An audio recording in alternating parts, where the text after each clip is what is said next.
Bismillahirrahmanirrahim. Hazır жайдың gününde балдардың, оқушылардың бардығы каникулға шыққан демалышта. Анан балдарымы кантип тарбияласам экен, балдарыма намазды кантип үйрөтсөм экен деген суроо туулат. Урматтуу бертугандар, балабызга намазды үйрөтүш үчүн 3 жакшы эрежесин айтып берейин. Эң биринчиси өзүбүз үлгү болушубуз керек.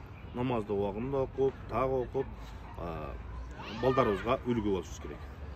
Экинчиси, күн сайын балдарыбызга намаз окутам деген балаңызга 5 жолу эскертип туруп. Эртең менен багымдат убагында, пешин убагында, асыр убагында, шам куптан убагында. Ар бир намаздын убагында балаңызга эскертип туруп. Намазы ушул балаңыз сиз менен бирге намаз окуса дагы, окубаса дагы күн сайын балаңызга 5 жолу айтып туруңуз. Унутпастан.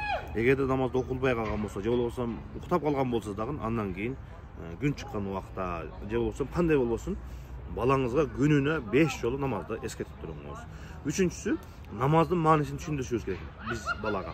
Намаз окуганда сен Алла Таала менен байланышасың, Алла Таалага кайрыласың, Алла Таалага шүгүрчүлүк кылып айтсаң болот, Алла Таалага кайрылып күч-кубат сурасаң болот, жардам сурасаң болот, Алла Таала менен сүйлөшөсүң, Алла Таала менен ичиңдеги болгон нерсени айтасың, Алла Тааладан жардам сурайсың деп намаздын маанисин балдарыбызга кичинекей болсо дагы түшүндүргөн болсок, жардам сурайсың деп жаш балдарга жакшы түшүндүргөн болгон болсок, алардын намазга болгон сүйүүсү, намазга кызыгуусу бекем болот.